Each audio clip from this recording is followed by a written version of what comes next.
ನಮಸ್ಕಾರ ಬಂಧುಗಳೇ. ಬುಧವಾರದ ದಿನವು ಬುಧದೇವರ ದಿನ. ಹಾಗಾಗಿ ಇಂದು ನಾವು ಬುಧ ಗಾಯತ್ರಿ ಮಂತ್ರವನ್ನು ಪಾರಾಯಣ ಮಾಡಿದ್ದೇವೆ. ಈ ಮಂತ್ರವನ್ನು ಪ್ರತಿ ಬುಧವಾರ ಶ್ರದ್ಧಾಭಕ್ತಿಯಿಂದ ಪೂರ್ತಿ 108 ಬಾರಿ ಪಾರಾಯಣ ಅಥವಾ ಶ್ರವಣ ಮಾಡಿದರೆ ಮಾನಸಿಕ ಶಾಂತಿ ಪ್ರಾಪ್ತಿಯಾಗುತ್ತದೆ, ಸೌಮ್ಯ ಗುಣ ವೃದ್ಧಿಯಾಗುತ್ತದೆ, ಬುದ್ಧಿಶಕ್ತಿ ಹೆಚ್ಚಾಗುತ್ತದೆ ಮತ್ತು ಓದದ ಮಕ್ಕಳು ಕೂಡ ಓದಲು ಆರಂಭಿಸುತ್ತಾರೆ. ಈ ಮಂತ್ರವನ್ನು ಇಂದು ನೀವೇ ಪಾರಾಯಣ ಮಾಡಿದರೆ ಉತ್ತಮ. ಕಾರಣಾಂತರಗಳಿಂದ ಮಂತ್ರ ಪಾರಾಯಣ ಮಾಡಲು ಸಾಧ್ಯವಾಗದಿದ್ದರೆ ಮಂತ್ರವನ್ನು ಶ್ರದ್ಧಾಭಕ್ತಿಯಿಂದ ಶ್ರವಣ ಮಾಡಿ ಬಂಧುಗಳೇ. ಇಂದಿನ ಮನೆಮದ್ದು ಹೀಗಿದೆ. ಮಕ್ಕಳಲ್ಲಿ ಜೀರ್ಣಶಕ್ತಿ ಹೆಚ್ಚಿಸಲು ಈ ಮನೆಮದ್ದನ್ನು ಉಪಯೋಗಿಸಿ. ಅನನಾಸ್ ಹಣ್ಣನ್ನು ಸಣ್ಣದಾಗಿ ಕಟ್ ಮಾಡಿಕೊಂಡು ಅದನ್ನು ಹಿಂಡಿ ಅದರ ರಸವನ್ನು ತೆಗೆಯಿರಿ. ನಂತರ ಒಂದು ಸಣ್ಣ ಪಾತ್ರೆಯಲ್ಲಿ ಬೆಲ್ಲದ ಪಾಕವನ್ನು ತಯಾರಿಸಿಕೊಳ್ಳಿ. ಈ ಪಾಕಕ್ಕೆ ರಸ ತೆಗೆದ ಅನನಾಸ್ ತುಂಡುಗಳನ್ನು ಹಾಕಿ ಇಡಿ. 2 ದಿನದ ನಂತರ ಅನನಾಸ್ ತುಂಡನ್ನು ಮಕ್ಕಳಿಗೆ ಕೊಡಲು ಶುರು ಮಾಡಿ. ಈ ರೀತಿ ಪ್ರತಿದಿನ ಸೇವಿಸಿದರೆ ಜೀರ್ಣಶಕ್ತಿಯು ಹೆಚ್ಚಾಗುತ್ತದೆ. ಬಂಧುಗಳೇ, ನೀವು ಚಾನಲಿಗೆ ಹೊಸದಾಗಿ ಬಂದಿದ್ದರೆ ಚಾನಲನ್ನು ಸಬ್ಸ್ಕ್ರೈಬ್ ಮಾಡಿ, ಹತ್ತಿರ ಇರುವ ಬೆಲ್ ಬಟನ್ ಪ್ರೆಸ್ ಮಾಡಿ, ಆಲ್ ಅನ್ನುವ ಆಪ್ಷನ್ ಅನ್ನು ಸಿಲೆಕ್ಟ್ ಮಾಡಿ. ನೀವು ಸಬ್ಸ್ಕ್ರೈಬ್ ಮಾಡಿದರೆ ನಮಗೂ ಇನ್ನೂ ಹೆಚ್ಚು ವಿಡಿಯೋ ಮಾಡಲು ಸ್ಫೂರ್ತಿ ಸಿಗುತ್ತದೆ ಮತ್ತು ನಿಮಗೂ ನಮ್ಮ ಹೊಸ ವಿಡಿಯೋ ಅಪ್ಲೋಡ್ ಆದ ತಕ್ಷಣವೇ ಸಿಗುತ್ತದೆ. ಮಂತ್ರಶ್ರವಣ ಮಾಡುವಾಗ ಓಂ ಬುಧದೇವಾಯ ನಮಃ ಎಂದು ಕಮೆಂಟ್ ಮಾಡಿ ಬಂಧುಗಳೇ. ಮಂತ್ರಪಾರಾಯಣವನ್ನು ಶುರು ಮಾಡೋಣ. ಓಂ ಸೌಮ್ಯ ರೂಪಾಯ ವಿದ್ಮಹೇ ವಾಣೀಶಾಯ ಧೀಮಹಿ ತನ್ನೋ ಸೌಮ್ಯಃ ಪ್ರಚೋದಯಾತ್. ಓಂ ಸೌಮ್ಯ ರೂಪಾಯ ವಿದ್ಮಹೇ ವಾಣೀಶಾಯ ಧೀಮಹಿ ತನ್ನೋ ಸೌಮ್ಯಃ ಪ್ರಚೋದಯಾತ್. ಓಂ ಸೌಮ್ಯ ರೂಪಾಯ ವಿದ್ಮಹೇ ವಾಣೀಶಾಯ ಧೀಮಹಿ ತನ್ನೋ ಸೌಮ್ಯಃ ಪ್ರಚೋದಯಾತ್. ಓಂ ಸೌಮ್ಯ ರೂಪಾಯ ವಿದ್ಮಹೇ ವಾಣೀಶಾಯ ಧೀಮಹಿ ತನ್ನೋ ಸೌಮ್ಯಃ ಪ್ರಚೋದಯಾತ್. ಓಂ ಸೌಮ್ಯ ರೂಪಾಯ ವಿದ್ಮಹೇ ವಾಣೀಶಾಯ ಧೀಮಹಿ ತನ್ನೋ ಸೌಮ್ಯಃ ಪ್ರಚೋದಯಾತ್. ಓಂ ಸೌಮ್ಯ ರೂಪಾಯ ವಿದ್ಮಹೇ ವಾಣೀಶಾಯ ಧೀಮಹಿ ತನ್ನೋ ಸೌಮ್ಯಃ ಪ್ರಚೋದಯಾತ್. ಓಂ ಸೌಮ್ಯ ರೂಪಾಯ ವಿದ್ಮಹೇ ವಾಣೀಶಾಯ ಧೀಮಹಿ ತನ್ನೋ ಸೌಮ್ಯಃ ಪ್ರಚೋದಯಾತ್. ಓಂ ಸೌಮ್ಯ ರೂಪಾಯ ವಿದ್ಮಹೇ ವಾಣೀಶಾಯ ಧೀಮಹಿ ತನ್ನೋ ಸೌಮ್ಯಃ ಪ್ರಚೋದಯಾತ್. ಓಂ ಸೌಮ್ಯ ರೂಪಾಯ ವಿದ್ಮಹೇ ವಾಣೀಶಾಯ ಧೀಮಹಿ ತನ್ನೋ ಸೌಮ್ಯಃ ಪ್ರಚೋದಯಾತ್. ಓಂ ಸೌಮ್ಯ ರೂಪಾಯ ವಿದ್ಮಹೇ ವಾಣೀಶಾಯ ಧೀಮಹಿ ತನ್ನೋ ಸೌಮ್ಯಃ ಪ್ರಚೋದಯಾತ್. ಓಂ ಸೌಮ್ಯ ರೂಪಾಯ ವಿದ್ಮಹೇ ವಾಣೀಶಾಯ ಧೀಮಹಿ ತನ್ನೋ ಸೌಮ್ಯಃ ಪ್ರಚೋದಯಾತ್. ಓಂ ಸೌಮ್ಯ ರೂಪಾಯ ವಿದ್ಮಹೇ ವಾಣೀಶಾಯ ಧೀಮಹಿ ತನ್ನೋ ಸೌಮ್ಯಃ ಪ್ರಚೋದಯಾತ್. ॐ सौम्यरूपाय विद्महे वाणीशाय धीमहि तन्नो सौम्यः प्रचोदयात्। ॐ सौम्यरूपाय विद्महे वाणीशाय धीमहि तन्नो सौम्यः प्रचोदयात्। ॐ सौम्यरूपाय विद्महे वाणीशाय धीमहि तन्नो सौम्यः प्रचोदयात्। ॐ सौम्यरूपाय विद्महे वाणीशाय धीमहि तन्नो सौम्यः प्रचोदयात्।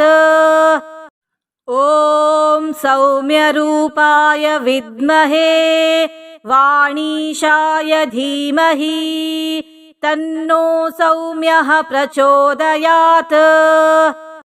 ॐ सौम्यरूपाय विद्महे वाणीशाय धीमहि तन्नो सौम्यः प्रचोदयात्। ॐ सौम्यरूपाय विद्महे वाणीशाय धीमहि तन्नो सौम्यः प्रचोदयात्। ॐ सौम्यरूपाय विद्महे वाणीशाय धीमहि तन्नो सौम्यः प्रचोदयात्। ॐ सौम्यरूपाय विद्महे वाणीशाय धीमहि तन्नो सौम्यः प्रचोदयात्। ॐ सौम्यरूपाय विद्महे वाणीशाय धीमहि तन्नो सौम्यः प्रचोदयात्। ॐ सौम्यरूपाय विद्महे वाणीशाय धीमहि तन्नो सौम्यः प्रचोदयात्। ॐ सौम्यरूपाय विद्महे वाणीशाय धीमहि तन्नो सौम्यः प्रचोदयात्। ॐ सौम्यरूपाय विद्महे वाणीशाय धीमहि तन्नो सौम्यः प्रचोदयात्। ॐ सौम्यरूपाय विद्महे वाणीशाय धीमहि तन्नो सौम्यः प्रचोदयात्। ॐ सौम्यरूपाय विद्महे वाणीशाय धीमहि तन्नो सौम्यः प्रचोदयात्। ॐ सौम्यरूपाय विद्महे वाणीशाय धीमहि तन्नो सौम्यः प्रचोदयात्। ॐ सौम्यरूपाय विद्महे वाणीशाय धीमहि तन्नो सौम्यः प्रचोदयात्। ॐ सौम्यरूपाय विद्महे वाणीशाय धीमहि तन्नो सौम्यः प्रचोदयात्। ॐ सौम्यरूपाय विद्महे वाणीशाय धीमहि तन्नो सौम्यः प्रचोदयात्। ॐ सौम्यरूपाय विद्महे वाणीशाय धीमहि तन्नो सौम्यः प्रचोदयात्। ॐ सौम्यरूपाय विद्महे वाणीशाय धीमहि तन्नो सौम्यः प्रचोदयात्। ॐ सौम्यरूपाय विद्महे वाणीशाय धीमहि तन्नो सौम्यः प्रचोदयात्।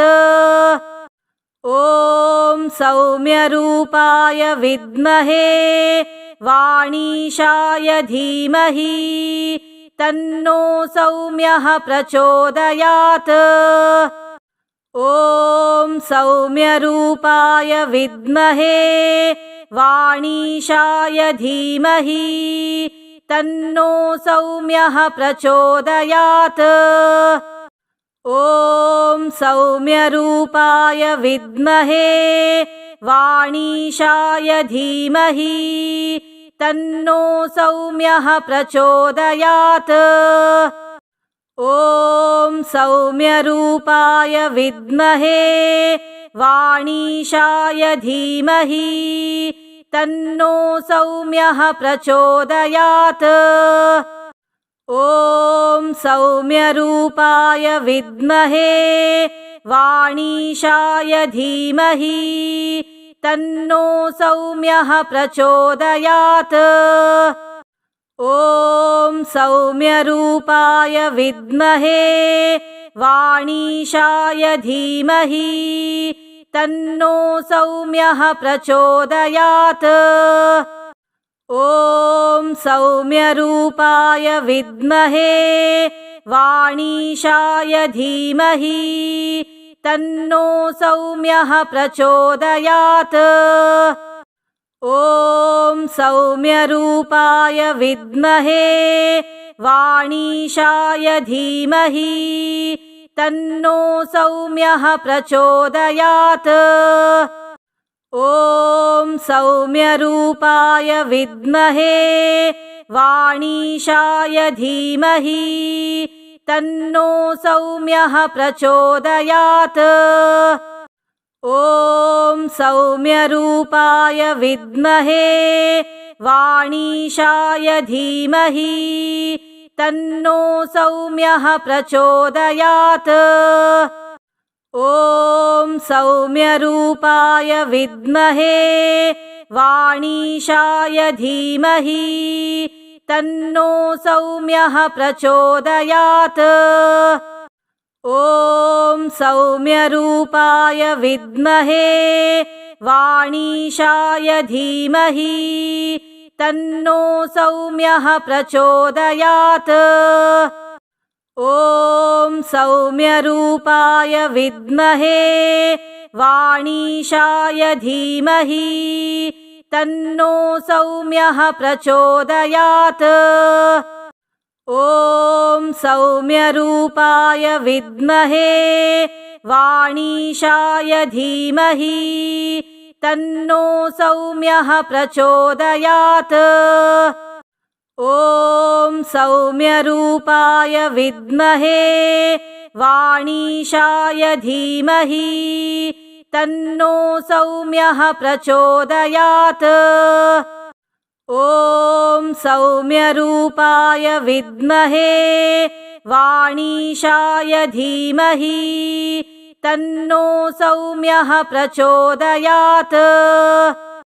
ॐ सौम्यरूपाय विद्महे वाणीशाय धीमहि तन्नो सौम्यः प्रचोदयात्। ॐ सौम्यरूपाय विद्महे वाणीशाय धीमहि तन्नो सौम्यः प्रचोदयात्।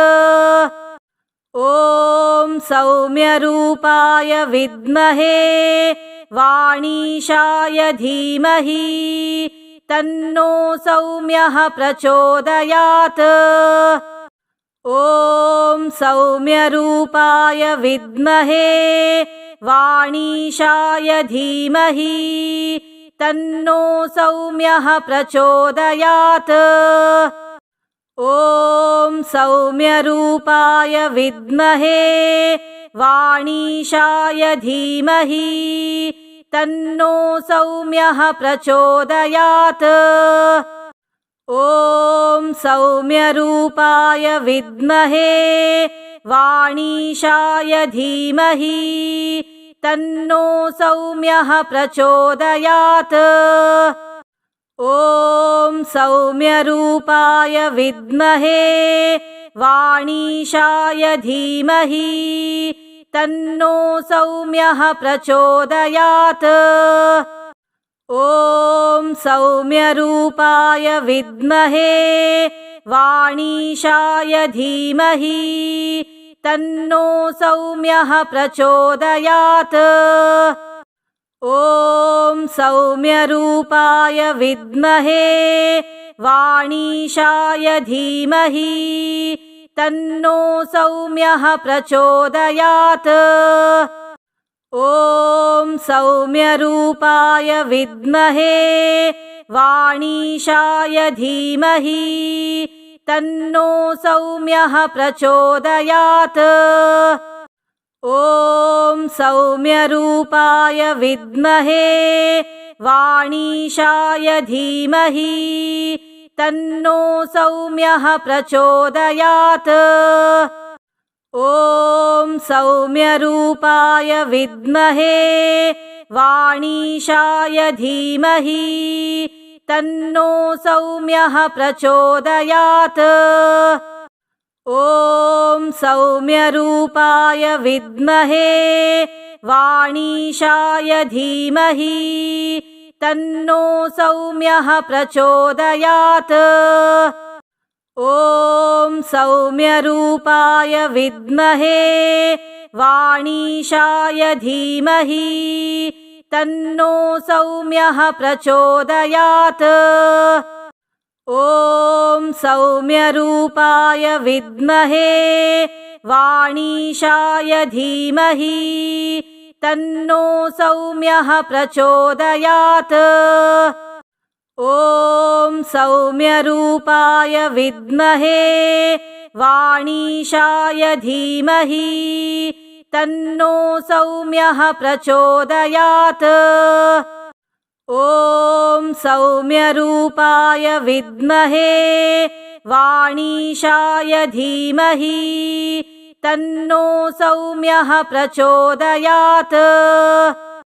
ॐ सौम्यरूपाय विद्महे वाणीशाय धीमहि तन्नो सौम्यः प्रचोदयात्। ॐ सौम्यरूपाय विद्महे वाणीशाय धीमहि तन्नो सौम्यः प्रचोदयात्। ॐ सौम्यरूपाय विद्महे वाणीशाय धीमहि तन्नो सौम्यः प्रचोदयात्।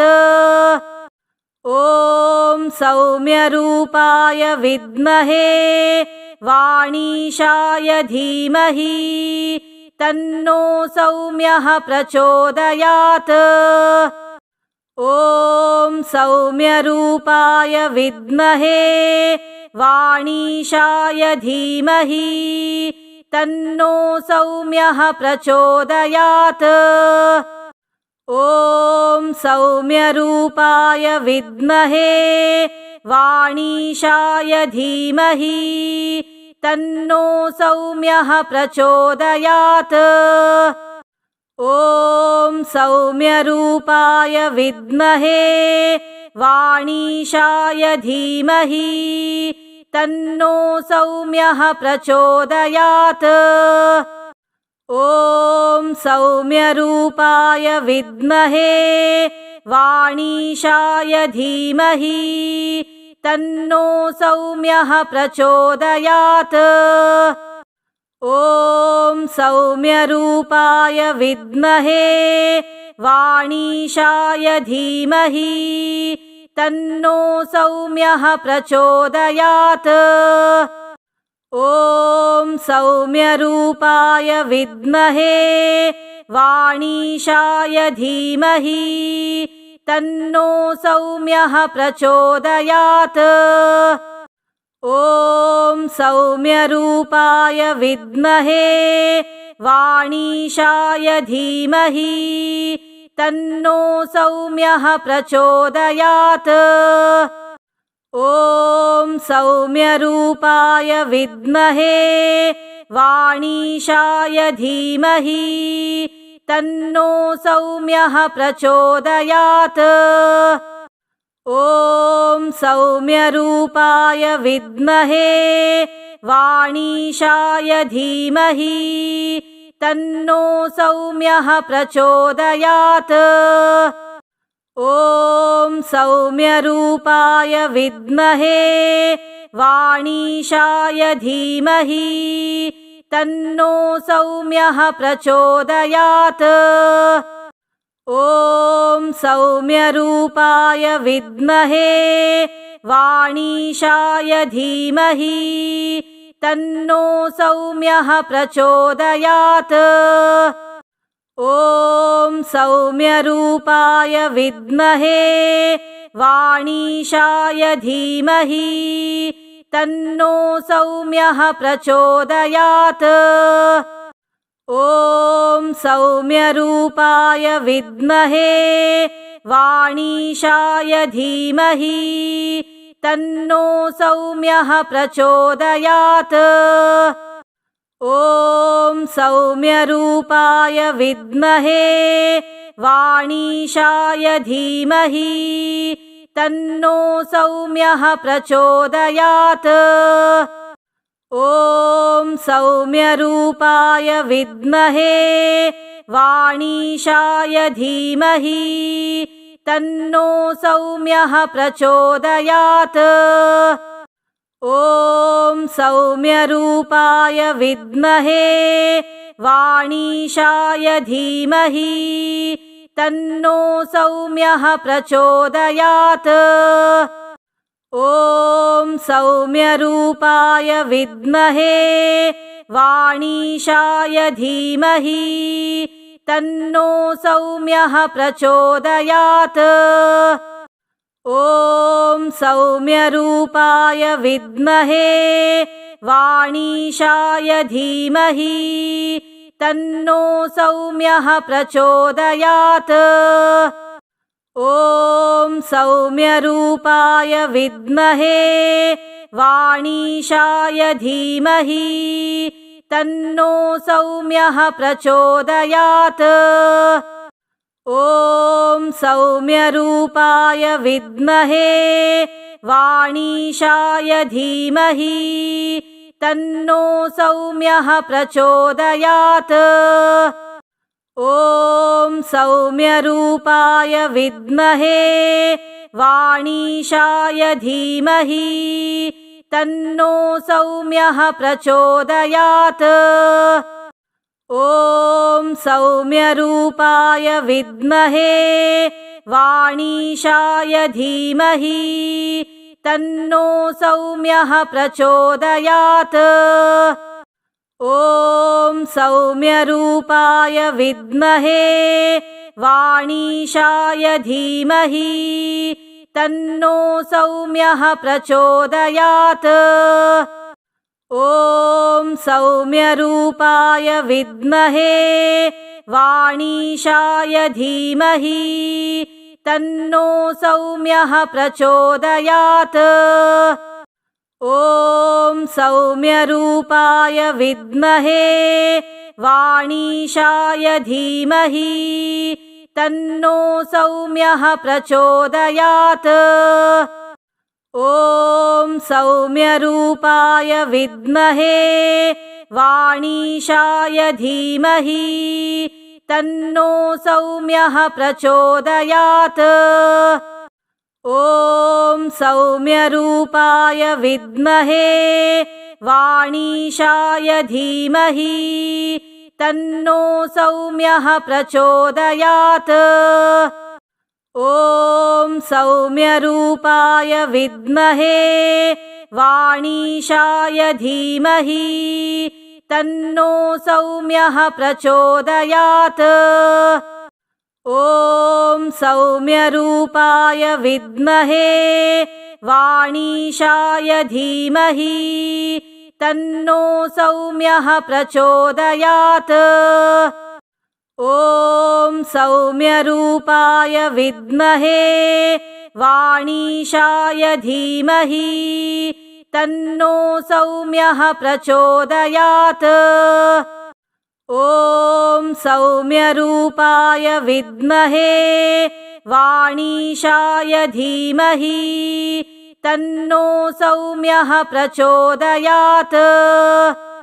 ॐ सौम्यरूपाय विद्महे वाणीशाय धीमहि तन्नो सौम्यः प्रचोदयात्। ॐ सौम्यरूपाय विद्महे वाणीशाय धीमहि तन्नो सौम्यः प्रचोदयात्। ॐ सौम्यरूपाय विद्महे वाणीशाय धीमहि तन्नो सौम्यः प्रचोदयात्। ॐ सौम्यरूपाय विद्महे वाणीशाय धीमहि तन्नो सौम्यः प्रचोदयात्। ॐ सौम्यरूपाय विद्महे वाणीशाय धीमहि तन्नो सौम्यः प्रचोदयात्। ॐ सौम्यरूपाय विद्महे वाणीशाय धीमहि तन्नो सौम्यः प्रचोदयात्।